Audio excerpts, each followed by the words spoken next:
Da-da-da, da-da-da, da-da-da, da-da-da-da.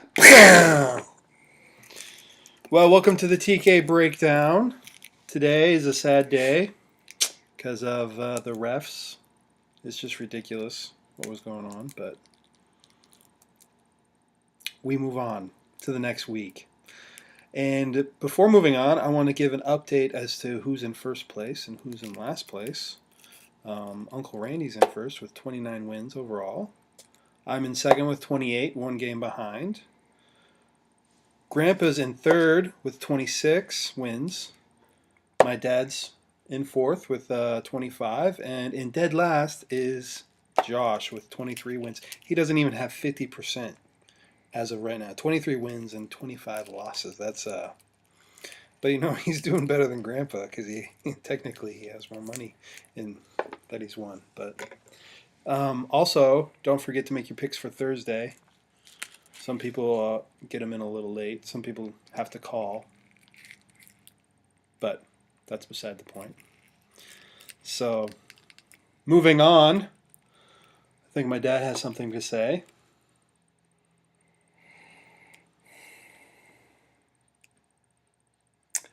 Well, I only have one thing to say about last night's game. And here it is for my viewing audience. Yeah, that That's was all bullshit. I have to say. I do want to talk about last week's biggest loser. We could go with Green Bay because of the game last night. Well, if you go with Green Bay, you have to go with New England. Or we could go with New England. New England was referees. on the list. New England was on the list. I would have to say the biggest loser would be the referees, just because they're all losers. Or we could go with Jim Harbaugh. or we could go with Miami. Why Miami? I don't understand that. Because Joe Philbin's an idiot.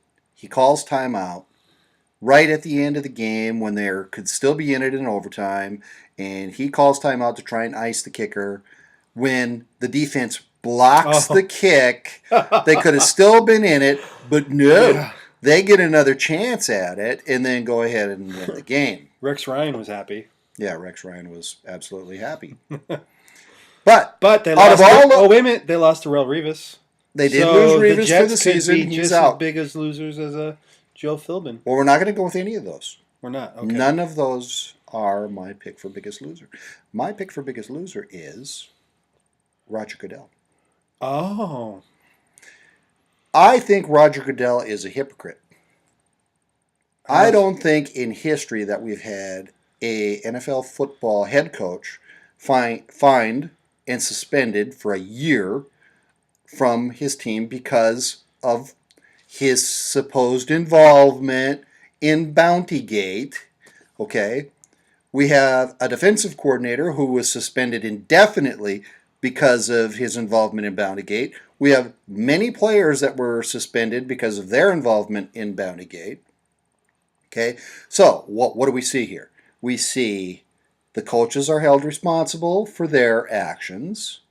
We see the players are responsible for their actions. Who's missing in this equation? Roger Goodell? No. The refs. Oh. The refs are not held accountable for any of their really, I say again, bullshit calls. That call last night was an absolute atrocity. Okay? There's no way that anybody who can see could rule that was a touchdown. Now, the official NFL statement says, yeah, okay, we ruled that there was simultaneous possession. Again, I say... Got to get it up there. There you go. There we go. We're in focus. That's what I say. There's no way you can have a ball holding it like this, and when you grab it, somebody's arm gets caught in it, and then call that simultaneous possession. Okay, now Roger Goodell... I don't think it's a matter of... I think the bullshit was the fact that the refs didn't catch the pass interference that happened just before the catch happened. I mean, how can you not see that, but then clearly see that Tate is the person with the ball. G- Yeah. Getting to the point where the Tate is the receiver and the person who dual possession gets by default goes to him. That's kind of a bullshit rule.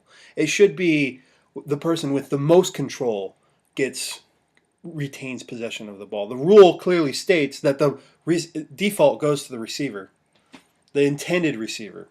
And that's why on the replay the officials made that call. But the officials are just bullshit doing. I mean, like I said before, how can you not see the pass interference call and then Not see the completion, the interception. Yeah, right. yeah. Or the interception? Well, either way, my point is Roger Goodell is the biggest loser this week because he has done everything up to this point under the guise that he wants to protect the integrity of the game.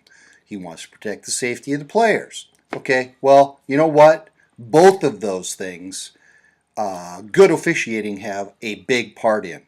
And he's not stepping up. He hasn't done one single thing in any of the games where officiating sucked. He's done nothing to try and advance signing the real refs and not having to continue this punishment with the doggone replacement refs. I think Roger Goodell needs to step up and at a minimum,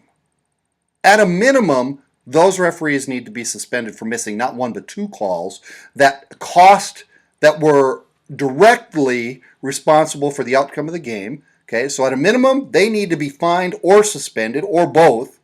And at a maximum, the man needs to step up and step in and say, look, the integrity of the game is when people win, they win, and they win fair. And that was not fair. And he hasn't stepped up and made it right, and I think that's an atrocity.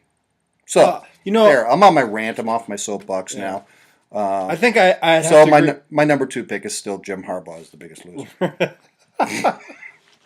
I think maybe in the NFL negotiations with the refs, that this could be an issue that comes up. How do you punish the referees for making a bad call? What kind of accountability is there with the referees? And I'm sure that's something that will be looked into as this whole referee issue goes on. But moving on to the picks, which is what this show is all about. I gotta say, wait. wait. Okay. I gotta say that my Jacksonville pick last week was pretty amazing. I mean, think about it. I made that pick on Tuesday, that with no influence from Mike Silver, no influence from the Vegas odds, no influence from the insiders. That was a genius pick. All I have to say about your picks is you deceived our viewing audience because you also, in that same breath, said, I have to agree with you on the Arizona pick, and then you didn't take Arizona. I don't take Arizona. I wish I had taken Arizona. You know what? This is not about setting up other people for a fall. Okay, we talk real football here. Real football, right. And real facts. And I went out on a limb and said that Arizona would beat Philadelphia, which I consider to be the pick of the week. Absolute genius. You went ahead and agreed, and then defaulted on your agreement. That's true. Oh my gosh, your waffling is unbearable. Wait a minute. I thought it was Arizona that you picked, huh? I did pick Arizona. And I waffled. I'll admit to that. I wish I had picked Arizona. Yeah. Then I would be 9-7 instead of 8-8 this week. You did not. However, I'm still the champion this week, and I still get the money. We did have some listeners that went along with our intellect there, and they benefited from that. Bob Silver. A.K.A. Flip a Coin Bob. Flip a Coin Bob, right. Did go with Arizona, and he got the win, which is why he's one game ahead of me now. Because, see, I'm coaching him into what he should be, taking for his picks. Right. That's okay. So getting it, since we're talking about our picks of the week last week, what's going to be your pick of the week this week? Make it an upset, too. Boy, you know what? The two teams that are still undefeated are Arizona and Atlanta. Who are they playing this week? Well, Atlanta plays Miami. Huh. And Arizona plays... Arizona plays Miami. And Atlanta plays Carolina. Ah. So Carolina could win. I'm not saying I'm picking Carolina. Carolina's not going to win that game. Either way. What's his face? The quarterback for Carolina. He's pretty good. Cam Newton. Cam Newton. Yeah. He's He can pull things out of his ass. He's decent. I have a tendency. But that still doesn't pin you down on what your pick of the week is this week. I don't see any upsets there. Be very honest with you. But there's going to be there's week going to be was a somebody's week of going to upsets. get upset next week. So who is that going to be? Personally, Boy, I'll tell you what, it could be Green Bay because New Orleans on an 0-3 slump, and they're coming into Green Bay with some chip on their shoulder, and Green Bay is just kind of licking their wounds at this point. Oh, by the way, I did want to add that even though the refs botched that game, Seattle did have one coming. If we reflect back to the Super Bowl when Pittsburgh was playing Seattle, and the referees kind of turned that game around in favor of Pittsburgh, and Pittsburgh ended up winning the Super Bowl. So, the 13th man did only in Seattle contribute. Because it's the 12th man everywhere else. Yeah, it's the 12th man, but the 13th man in this case did contribute to Seattle's victory, and you know what? Maybe they had one. They were kind of overdue. They had one coming. Whatever. Okay, back to the upsets. Looking at the schedule, and I'd like to say that Miami could upset Arizona, but they're playing in Arizona. I don't really see that happening. The other... my God, you're waffling a lot. New England... Okay, here's my upset special. My upset special is going to be Buffalo beating New England. Oh, I thought about that. That's my upset special. I think that's going to be closer than what everybody thinks. My problem is Tom Brady, Belichick. You just can't. Belichick's going to tell his team, we got things to correct. We got winning to do. And they're going to go win this game in Buffalo. Buffalo, they've beat Kansas City and I can't remember the second team to beat. But they're not that great teams that they've beat. And they're going to be, given it's a division game, and division games are always tough games to battle, but I don't see New England giving this up. I'm not a big fan of Buffalo's offense, but I do like their defense. Their defense is very good, and Tom Brady may have his hands full there. So my upset special is that. Buffalo Yep. over New England. And then me, this one was tough for me because I thought about Buffalo over New England also, and I stated why I don't think Buffalo is going to win that. I think St. Louis is going to beat Seattle. In St. Louis. It's going to be a good game. Seattle's always had difficulty playing division games. Division game, it's away. And it is away. So St. Louis over Seattle is my upset special of the week. I think that's going to be another really defensive game. Just like the game last night with Green Bay. Seattle's playing on a short week. St. Louis has had more time to prepare. St. Louis could win that game. But it was a tough choice. As was proven last week, any game can go any way. As Josh and Grandpa made apparent with their... That's why it's very important that our viewers listen up when we are breaking this stuff down for you, because, if you guys would have listened last week, you'd have came away with 2 wins. Wait. I think only one person did better than 50% last week. And who was that? Let me think.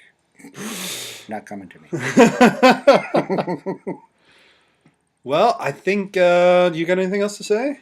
I think we've ranted. Do I have anything else to say? No. No? Neither do I. Well, that's it for the week. I'm TK2 and... I'm TK1 and we're out. Oh, you know what? Before I go, the phone number. Call. Yeah, Faith. Hank's not calling, so here's your chance.